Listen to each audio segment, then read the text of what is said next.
All right, we're back. Appreciate you hanging out with us on this Tuesday. We are Sports Day, JAKIB Sports YouTube Network. Haven't had our next guest on in a while. Always great to catch up with him. He does an amazing job covering the Eagles for the Philadelphia Inquirer. Also, you got to check out his podcast called Uncovering the Birds, and it is Jeff McLane. What's happening, Jeff? How are you, my friend? Hey, guys. Am I on there? Okay. Yeah, we got you, Jeff. Yep, doing well, Jeff. Jeff, I want to start with this, with your podcast, with Uncovering the Birds. And I know, this was a hot topic for a minute. It's still interesting to me. The whole thing with Kenneth Gainwell on social media at halftime and responding to a couple guys who were getting on him, about his play and whatnot. Give us a little bit of insight, what you kind of uncovered, no pun intended, on that, and how frequent is this kind of thing? Is it just a matter of a lot of guys don't respond, but they are checking their phones at halftime? How often does this happen?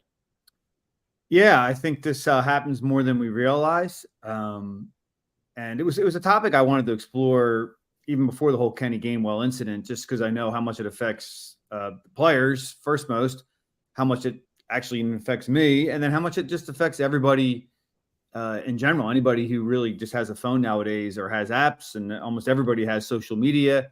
I see how it affects my children, my teenage boys, and how they present themselves, how they get the information, how they interact with other people.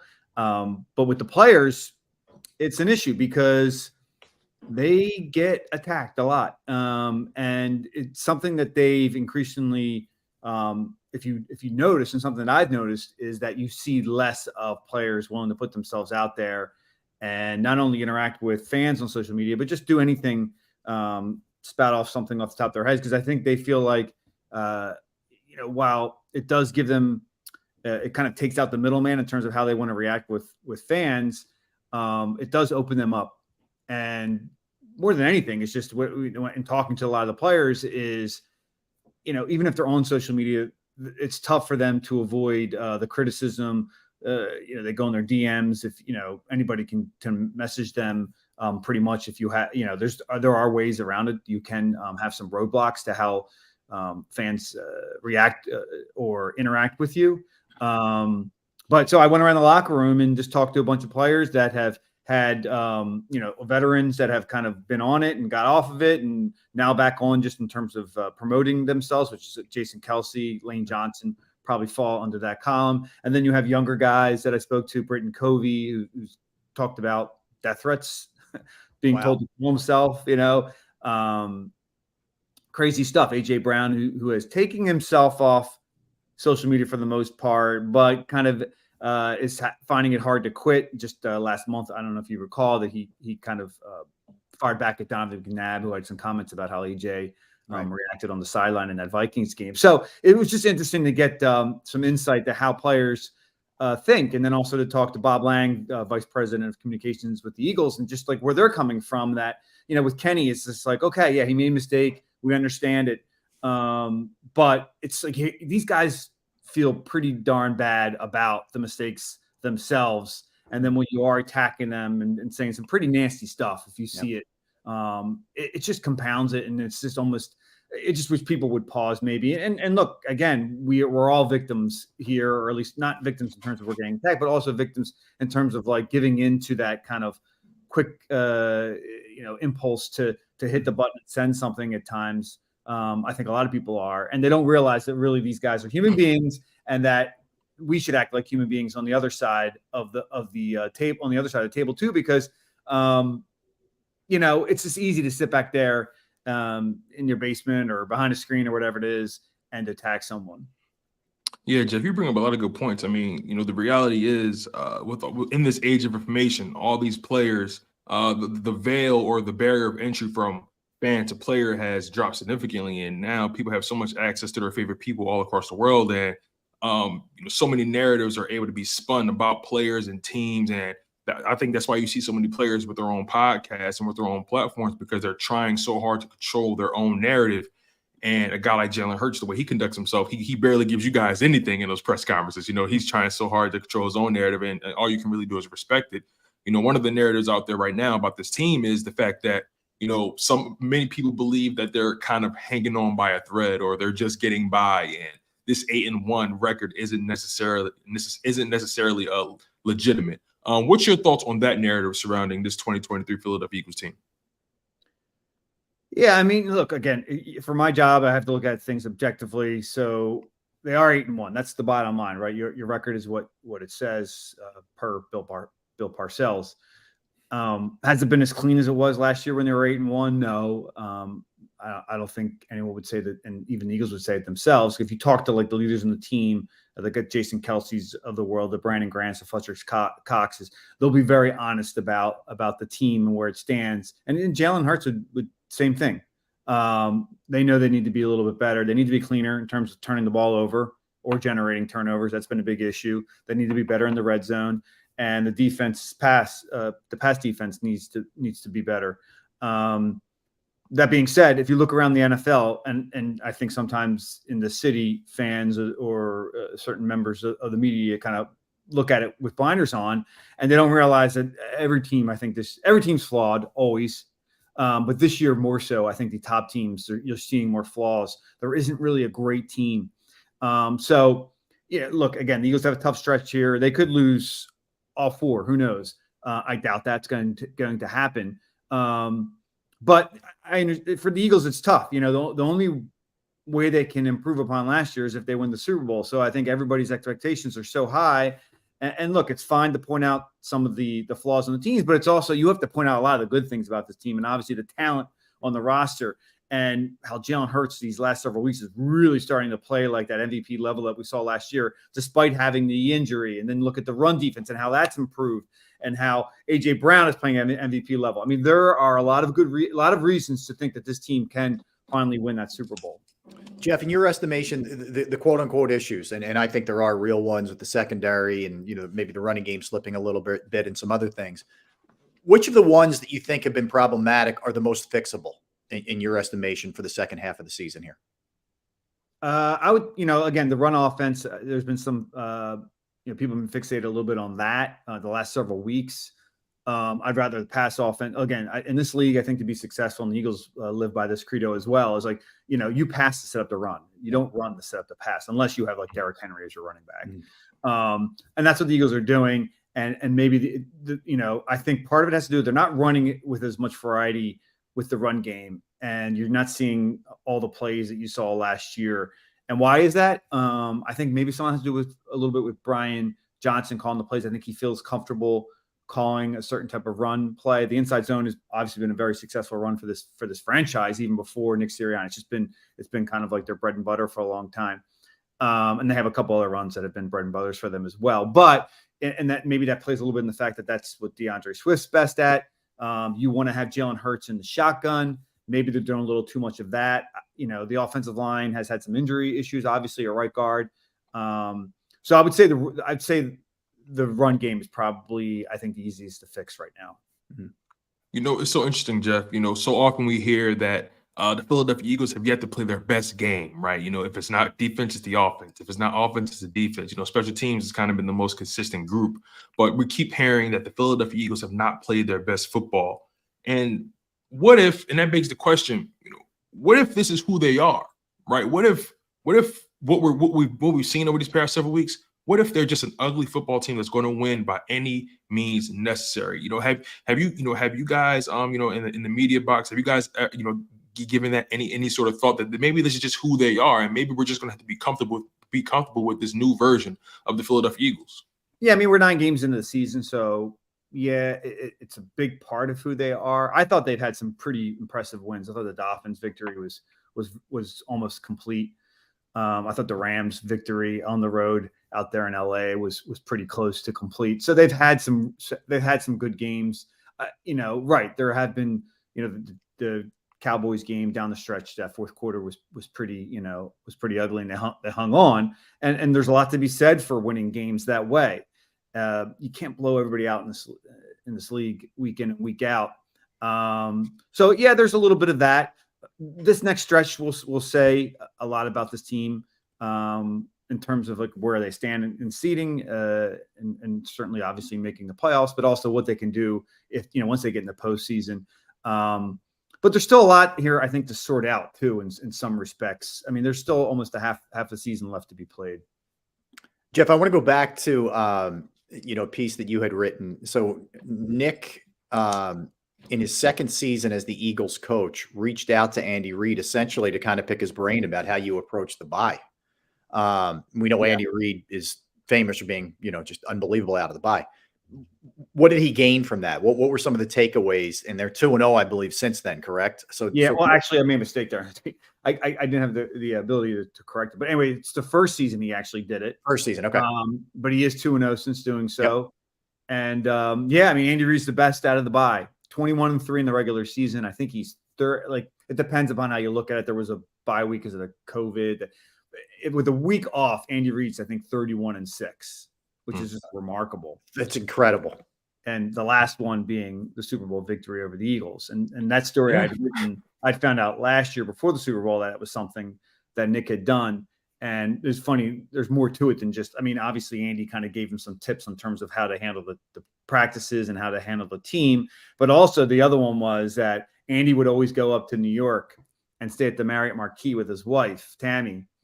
And so Nick's like, all right, I'm going to do that too. And he went up with his wife, Brett, and stayed at the Eagles have a connection with the concierge up there. And Nick stayed there the last 2 years. I texted him. He hasn't got back to me yet. I haven't heard yet whether he did this year. I assume Eagles fans are hoping. They better have. Sooner since doing that. That's during the regular season. Couldn't do it obviously before the Super Bowl. Right. And that's one loss that Nick has with a week off. But yeah, Andy, Andy's really smart, and he's really good at coming up with intricate game plans and little twists that teams aren't going to be prepared for. Mm-hmm. And I think that's going to be the struggle here for the Eagles coming out of the bye. Now, Nick has done okay as well, and I'm sure that he's going to come up with a couple things, a couple wrinkles that maybe Andy Reid and Steve Spagnuolo, the Chiefs defensive coordinator, aren't prepared for. So it should be a good battle in that respect. But yeah, I mean, certainly Andy, the record speaks for itself. Jeff, we have a 9-game sample size of this coaching staff, this new look coaching staff, with Brian Johnson at OC, Sean Desai at DC. Another year under Nick Sirianni's tutelage. We're seeing this team. We've seen almost 3 different phases of this Nick Sirianni-led Philadelphia Eagles team. And I'm curious to know, what's been your evaluation of the coaching staff through these past 9 games? Good, bad, ugly, things that they can improve on, things you want to see more of. Just what's been your overall evaluation of these guys? Yeah, obviously the 2 major moves are at the coordinator positions. You had a new defensive coordinator, Sean Desai, bringing in a new scheme. Some similarities to the Jonathan Gannon scheme. Both are kind of from the Vic Fangio school, which involves, to be on the simplest terms, they don't want to give the explosive play. There's a little more zone, a lot of too high safety looks up front. You're going to play like a certain type of 1.5 gap philosophy. A multiple front. You can go 5 down, 4 down, whatever it is. That's just very much surfacey in terms of the defense. And then you have Brian Johnson, who has been with the team. It was a natural progression to have him promoted into that spot. But he's a new play caller, and that's 2 years, actually a year and a half of Shane Steichen doing a very good job when Nick Sirianni gave up play calling halfway through that 2021 season. So let's start with the defense. I mean, Sean Desai has had some good games. He's had some questionable games. The pass defense is certainly a concern. The run defense has improved dramatically, but I don't know if that's necessarily a great thing. Like in the Vic Fangio scheme, a lot of these guys who were mentored by him or believe in that and the tenets of that scheme is like you almost want teams to run on you on certain downs. You want you're almost goading them in the run, because what that does is it takes away huge explosive pass plays. And if you're going up against a really good quarterback, now the Eagles haven't faced a lot of great quarterbacks yet. They are going to in these next few weeks. You want to take the ball out of their hands. So I don't know how important that is. It's important to stop the run. Certainly, you want to make teams one-dimensional. And the Eagles did a great job against the Dolphins in doing so. That was a big part of reason why they were able to shut down that offense. But there have been times where I've just been questioning Sean in terms of personnel packages. He doesn't really have a dime package. I think you saw in that last game where CeeDee Lamb got matched up against a linebacker. I mean, that should not happen. Defensive coordinators should not allow that to happen. They should be ahead of the curve there because they were going with 4 wide receiver sets, and Sean was staying in nickel, and they were taking advantage of that. So there's a couple little things that make me kind of concerned about Sean. I think Sean is a good defensive coordinator, and I've liked what I've seen on certain times in terms of adjustments and also in terms of the the game plans, excuse me. But still some question marks there. Some of it just has to do with personnel. I mean, it's not all his fault. They've had a ton of injuries in that secondary, so that has to be pointed out as well. On the offensive side, Brian Johnson, look at the numbers, the raw numbers in terms of yards and points, and like they're up there. They're pretty comparable to what they were last year. The 2 big ones that they're not are turnovers and in the red zone. Yep. And turnovers, they've been like, some of them have been fluky, quite frankly. So I don't want to place, and Jalen Hurts has been very careful with the ball prior to this year. So I don't want to place too much emphasis on that. It does concern me when you see AJ Brown running into DeAndre Swift in a play, and you see mistakes. The mistakes are kind of what concern me a little bit. And in the red zone, a lot of that is play calling. And I think sometimes it's just Brian. I think he's been lacking in imagination sometimes down there. They've been going too often back to the QB draw, which worked for him great last year. I get why you do that early in the season, but I don't understand the reliance on that so much the last several weeks, although they've been a little better in the red zone. That's the kind of long story, longer answers to the coordinators. Well, let's stay on the run defense for a second, Jeff. One of the issues last year in the Super Bowl was that the Chiefs ran it pretty well. The numbers aren't going to overwhelm you, but we know they couldn't get a lot of stops on Pacheco, and some of that was Mahomes too with his legs. I'd be very interested to see if Andy tests them in that realm in this game, because the Eagles are so much more improved. Do you think that'll be the case, or do you think Andy will, not to say he wouldn't run it at all, but he'll look to attack in different ways? Will this be more Travis Kelce, more not believing in the Eagles secondary in your estimation?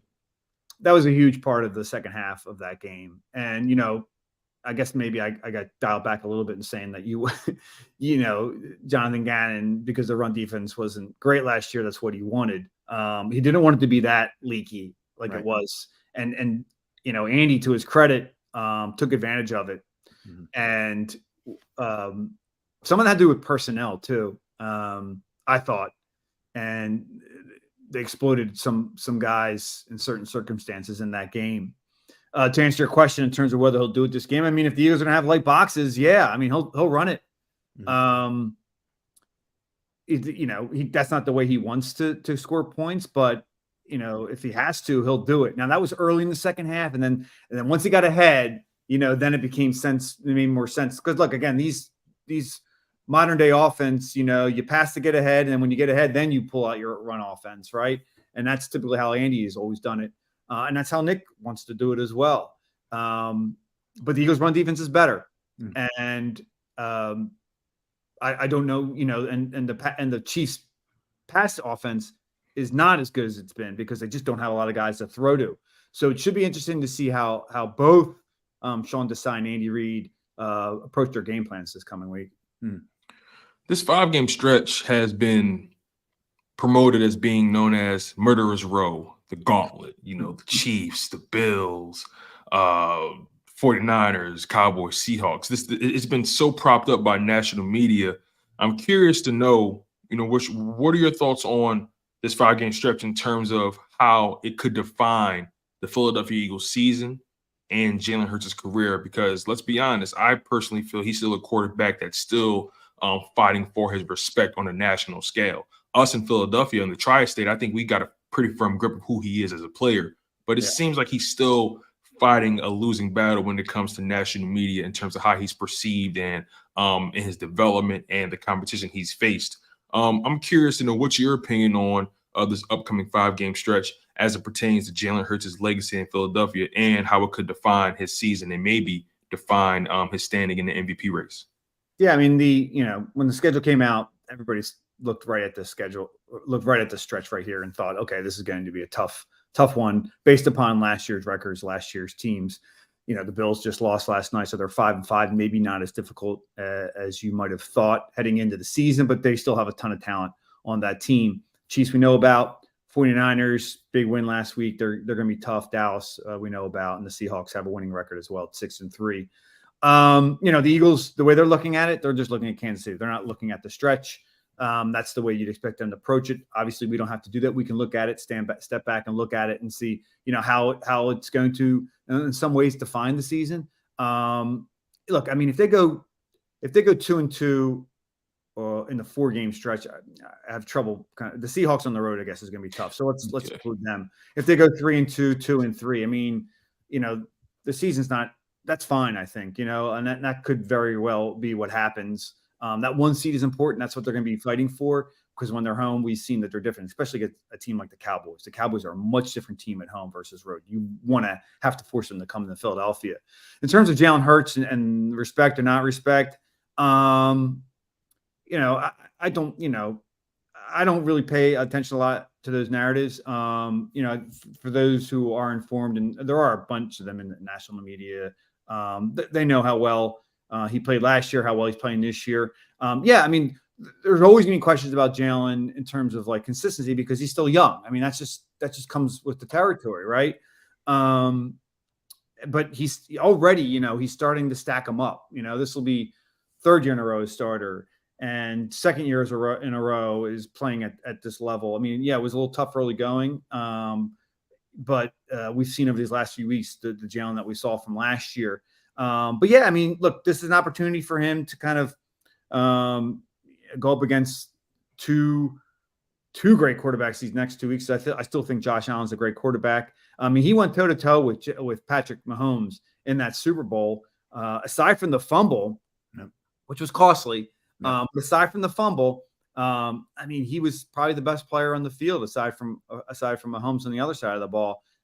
Just throwing dimes out there to Dallas Goedert.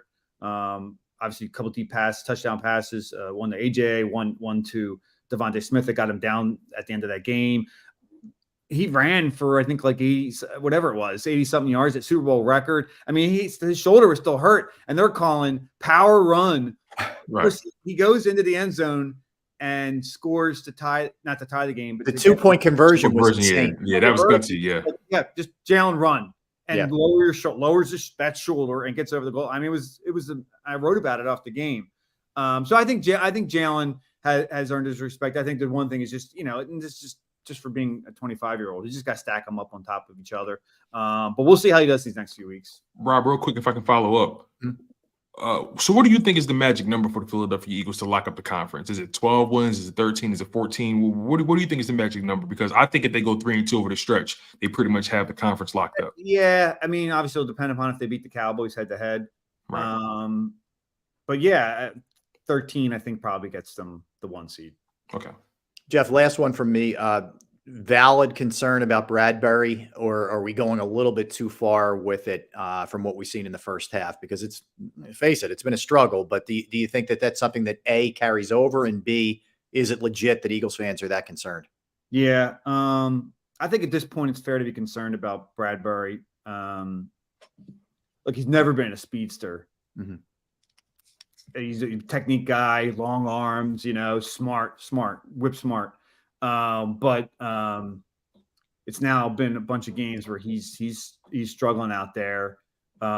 He still makes plays on the ball too, so I don't want to say it's doom with him out there on the outside. But I think the Eagles were prepared to walk away from both those guys for valid reason. They're getting up there in age, and you're talking about two guys that are over 30 at this point, and Darius Slay obviously being the other one. But I don't think at this point they have another option. And then when you've seen Josh Jobe out there, he struggled. Maybe Eli Ricks is struggling in the slot, but he can obviously play outside. But they're going to have to ride it out with.